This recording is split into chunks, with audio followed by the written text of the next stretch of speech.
Katie Falcha. Welcome to Irish Granny Helen. Happy Thanksgiving, everybody. If you tear yourself away from all of your relatives and listen to this, I really appreciate it. I thought I would just share a couple of facts that I looked up about Thanksgiving. It's so immersed in mythology. I thought it would be interesting to get some of the truths.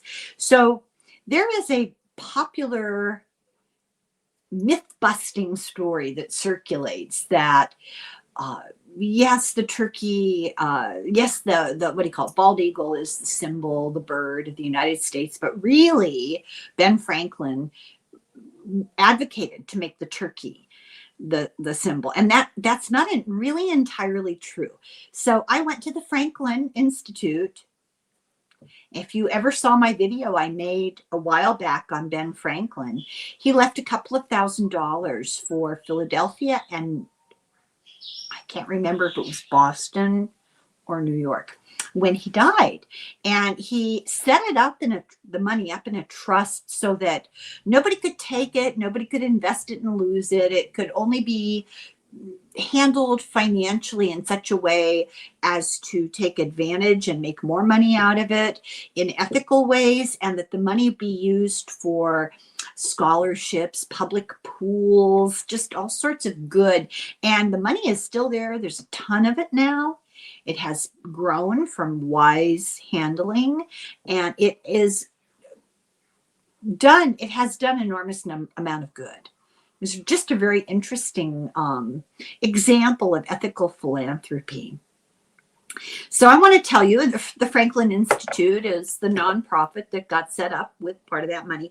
And I want to tell you what they have to say, because this is like right from the turkey's mouth, right?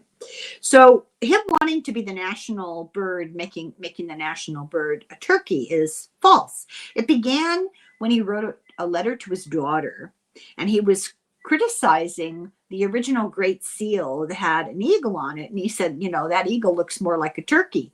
And he says, the bald eagle is a bird of bad moral character. He does not get his living honestly. He is too lazy to fish for himself. And about the turkey, he compared it to the bald eagle. He said the turkey is a much more respectable bird, and withal a true original native of America. He is, besides, though, a little vain and silly, a bird of courage. So he defended the honor of the turkey against the bald eagle, but he wasn't proposing it one way or another. And then there are a number of things here. 7 things that Benjamin Franklin never said. I love Benjamin Franklin. I remember learning about him in the 4th grade. So, I did grow up in the dark ages, but they had a radio. And once a week, there was a radio program. I don't know if it was a national program or California or local to my city. I don't know. But it was an educational program, and it had a big old curriculum. Episode 1, we're going to talk about this. And they talked about each founding father, and they talked about American history. And the only one that I really remember, I know I always looked forward to it. I was always excited. This was the day we're going to get, I know it was probably 20 minutes or half an hour of peace, and get to listen to this. And I remember so well the episode on Benjamin Franklin. He was ambassador to France, and he went to Paris, and he stayed there forever. And he and his wife, now they didn't say this to the 4th grade, but he and his wife had an arrangement. They had, I don't know, an open marriage. I don't know what else you'd call it. He lived in Paris. She lived in the United States for, decades apart almost, and were perfectly content with the arrangement. Interesting man. He did not say a penny saved is a penny earned. He's credited with that. He did, however, write in the 1737 Poor Richard's Almanac, a penny saved is 2 pence clear. He did not say that God made beer because he loves us and wants us to be happy. This I'm disappointed about. He never said this. In a 1779 letter, he muses on the biblical mentions of wine, and he remarks in the letter, "Behold the rain, which descends from heaven upon our vineyards. There it enters the roots of the vines to be changed into wine, a constant proof that God loves us and loves to see us happy." He did not say, "Show me and I forget, teach me and I remember, involve me and I learn." This is actually possibly from a Confucian philosopher who lived in the 4th century BC. Ben Franklin lived a long time ago, but not quite that long ago. He did not say, "A nation of well-informed men who have been taught to know and prize the rights which God has given them cannot be enslaved." This did not come from Franklin himself. It was part of a biographical piece written by somebody else and stuck in an edition of his autobiography. He did not say freedom is not a gift bestowed upon us by other men, but a right that belongs to us by the laws of God and nature. This was said, but not by Benjamin Franklin, but by another publisher, John Webb. It appeared in an essay in Franklin's Pennsylvania Gazette on April 1st, 1736. And it fully says, "Thank God we are in full enjoyment of these privileges under British rule. But can we be taught to prize them too much? Or how can we prize them equal to their value if we do not know their intrinsic worth and that they are not a gift bestowed upon us by other men, but a right that belongs to us by the laws of God and nature?" He did not say, more's the pity, lighthouses are more useful than churches. He never penned the statement. It's frequently attributed to him, but nonetheless, it probably came from a letter that he wrote to his wife in July of 1757, when he narrowly escaped a shipwreck off the British coast. He said, "The bell ringing for church, we went thither immediately, and with hearts full of gratitude returned sincere thanks to God for the mercies we had received. Were I a Roman Catholic, perhaps I should on this occasion vow to build a chapel to some saint. But as I am not, if I were to vow at all, it would be to build a lighthouse." And he also did not say, "Any fool can criticize, condemn, and complain, and most fools do." Dale Carnegie wrote this in his bestseller, How to Win Friends and Influence People.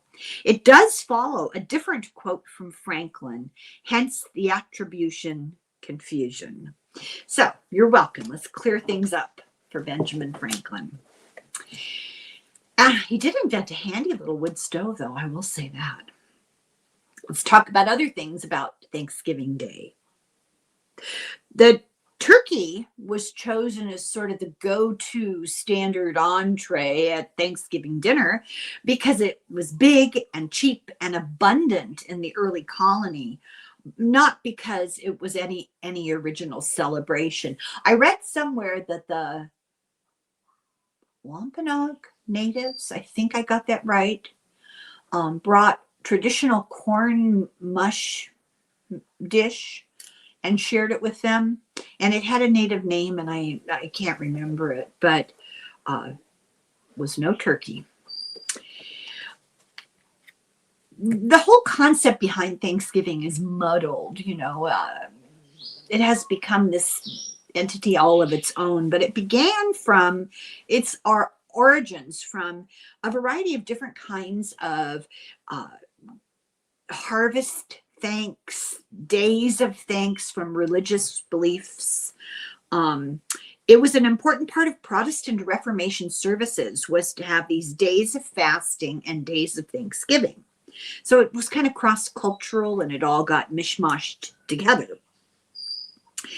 Puritans wanted to eliminate all holidays and all celebrations, no Christmas, no Easter, no birthdays, nothing like that, and instead replace it with these kind of dour holidays, if you could call it a holiday, days of fasting.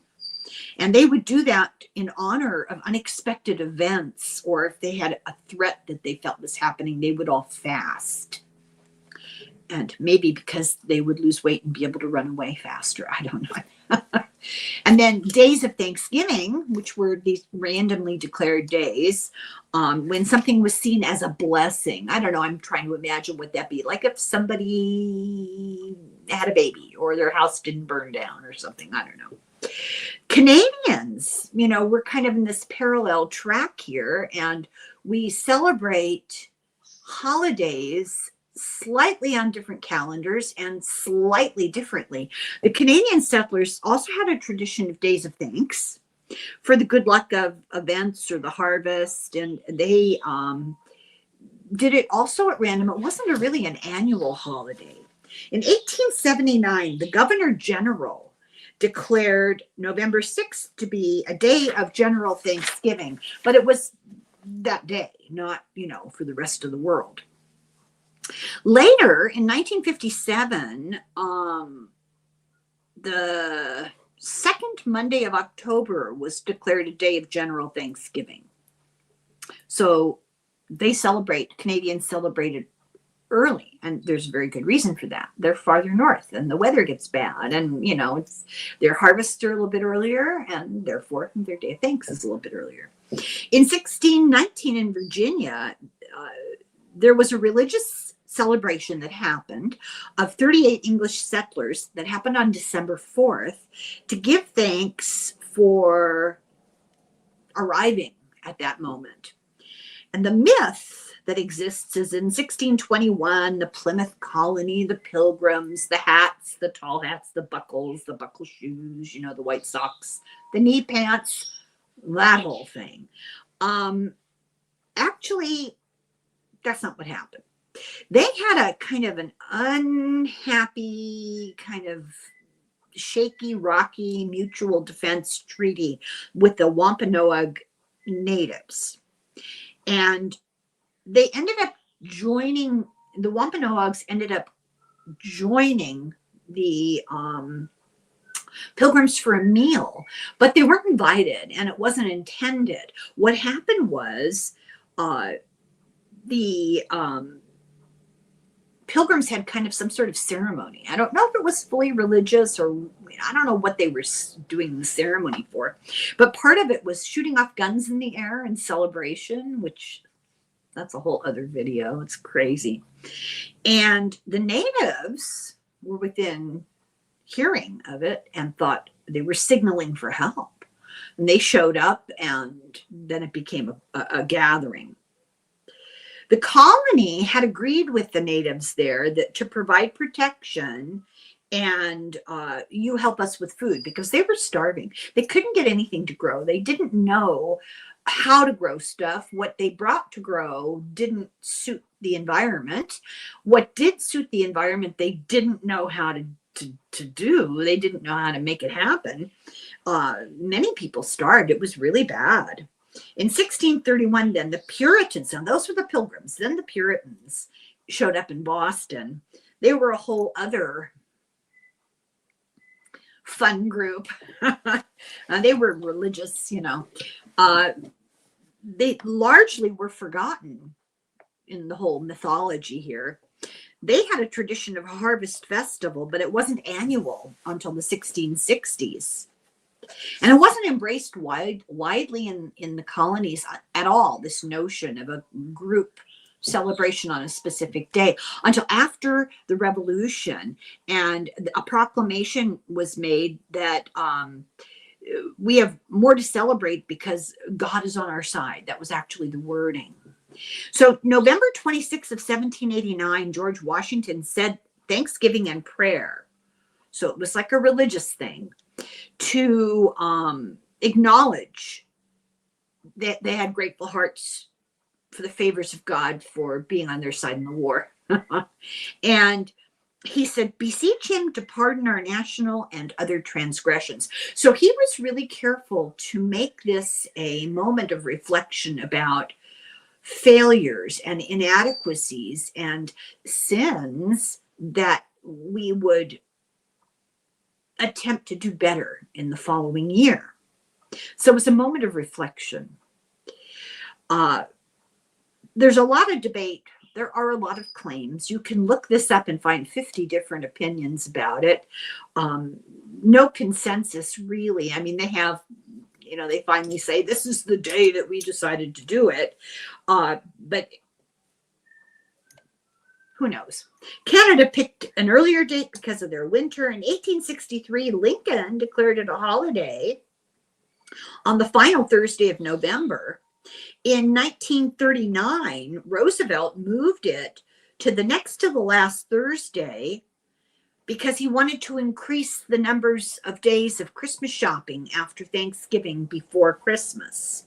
But it caused chaos because he didn't announce it till the week before. So that didn't work well. So in 1942, they officially made it the fourth Thursday in November.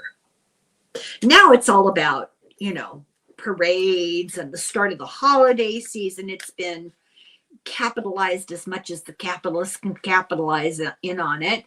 And the whole Black Friday thing is kind of creepy, if you ask me. And then there's the football, that whole moment. The images, I was trying to think of other things that are associated with Thanksgiving, and we talked about all the Puritans' outfits and the turkey. And then there's always the cornucopia. And cornucopia is a word. I just love that word. It comes from Latin and Greek, and it means the horn of plenty. And it's this big funnel-shaped thing that's spilling over with the harvest fruits and vegetables. It's a symbol of plenty. And usually, you'll see seasonal squashes and corn and, I wrote, and always on Thanksgiving, seasonal squashes, corn, and fights. People get together. Family with whom you don't necessarily see eye to eye, and alcohol don't always provide like the best combination on a holiday. I'm just saying. Close proximity, little tight fit, too many people at the table, no, thank you. The other symbol of Thanksgiving, the squashes and the pumpkins and all of those things, those were new. Those belonged to the New World. Those didn't grow in Europe. Eventually, things like the potato and squashes they brought over to Europe, and some with more or less success depending, but they were native to North and South America. And so they were a huge novelty, and it's no surprise that they're associated with the earliest colonists. So that's my little presentation on Thanksgiving. And I would like to invite you to listen to my book that I've been covering here. Well, it's not my book. It's the book we're covering on Saturdays. I think I started it last week. I forget how many weeks I've been doing it. The Indigenous Peoples' History of the United States.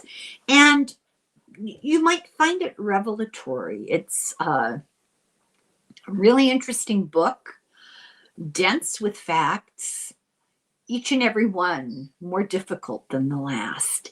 And I do feel that it's valuable. That's all I'll say, but it's a really good book, and I recommend it strongly. And if you don't want to actually read it, which I think you should to support Roxanne Dunbar Ortiz, the historian who wrote the book, but you can listen to me synopsizing it if that works better into your schedule. But I really urge every single American to familiarize himself with this book. So thank you very much. Happy Thanksgiving, everybody. Don't overdo it. Deep breaths. Take yourself into another room and sit quietly and take deep breaths, and then have dessert, and you'll feel much better. Slán go fóill. Sláinte.